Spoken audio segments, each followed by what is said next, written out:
And we know tourism drives the fluctuations in GDP growth, minus 17 plus 20.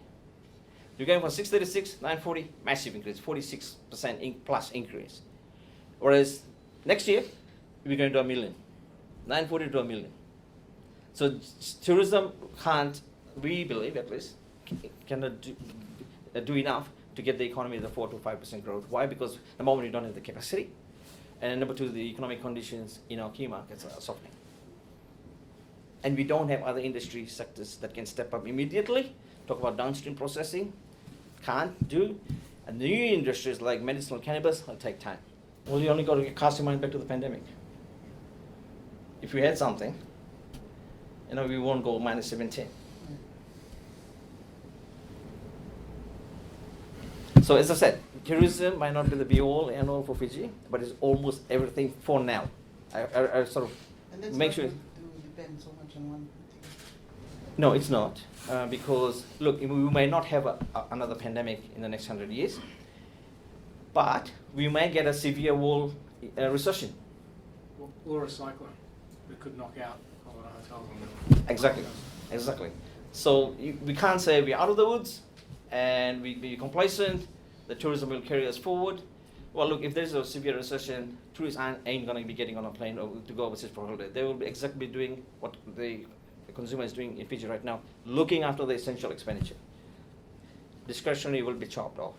So cyclone comes and knocks out the hotels, they're not going to come here.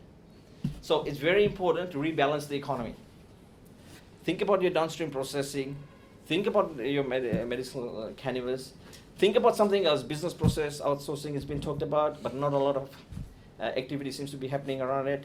And one of the new ideas that I've sort of brought with me is exporting education. So it's a big industry in Australia. We all know that students love to come to Australia because it provides a pathway to residency. But think about this as well, that we've got nurses, teachers, construction workers, IT workers who can find jobs in Australia and New Zealand right now. That's why they're going. That's why they're living.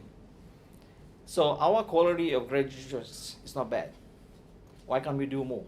Why can't we attract more international students here to study as a pathway to living here? Fiji is not a bad place to live. A lot of people come here and work here. They want to live here. And they can fill the workforce gap left behind by people who have migrated. These students coming to Australia all do part-time work. So that will help. So Fiji at the moment is already exporting education, right? We got students coming from the other Pacific Island countries that used to be studying. So they bring in about 15 million. And Fijian students studying abroad spend about 20 million. So there's no net gain there at present. But we could do more, right? Because decent infrastructure, connectivity is there, the people are friendly, people would want to come and study here. So that's one way of marketing yourself as a destination to come and study. Pathway to live here, or even a pathway to go and live in Australia and New Zealand. The other is, getting a university or a vocational college of international clout to come and set up a campus here. So for example, look at the University of Sydney. I'm talking about some university highly regarded, reputable with international clout, setting up their school of nursing in Singatoka. And they get students from Asia to come and study in Singatoka to do the first 2 years of theoretical work, and they finish off in Sydney doing the practical at probably half the cost. So we could service some of this growing demand that Australia is going to experience here. So this is something outside of the box thinking. I know we've had Australian universities set up campuses in Suva in the 80s, 90s, like Central Queensland University had one, maybe Sunshine Coast also, Southern Queensland University. But I'm really thinking about a university that is highly regarded, reputable, international crowd to do that. Now, they do it in other countries. They've got campuses everywhere, elsewhere. So Fiji can be an option as well. And hospitality, tourism is our strength. Why can't we train more people in that space for the region? So that's another industry that can be looked at. You have to, just like tourism, we do very precise marketing of Fiji as a tourism destination. Why can't we do it for education? Without tourism and no new industries there, Where will growth come from? Look, you could get something more than 3%. It's just that we don't know when these projects, the hotel projects that the investment Fiji talks about, are going to go to commencement. We don't have a definitive timeline for these things. And given labor shortages, even if they do go to commencement, in what shape or form? I think the Department of Immigration can do a little bit better in terms of how they look at this problem. This is not a problem that requires 500 workers. I think the industry is identified there's about 2,000 to 3,000 workers needed urgently right now. So we need to fill that gap quickly before we move on to sort of looking at, okay, why do you need this person? Can there be a local person trained up to do this job?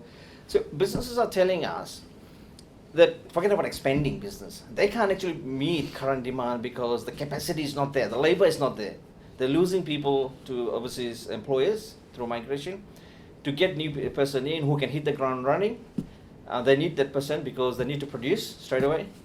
It's taking about 6 to 9 months for the department to process. I think this is where the department could do a little bit better in terms of how they can shorten. Look, there are lots of employers here who have actually imported labor in the past, have got a very good track record in terms of how they treat them. They could be given an express lane or a transit lane that say, look, you come here, you got a good record, how many workers you need, you get through straight away. Now that 14-day business visa upon arrival is a good thing. I would just like it to be more than 14 days, probably a month or so, and within that month, if the person is willing to work over a short term, can get that work permit organized. So I think that's a move in the right direction. The short-term, immediate need to fill the workforce gap has to be just imported labor. Has to be. You put people through vocational colleges, that's 2 years before they train up. But you need skilled labor right now.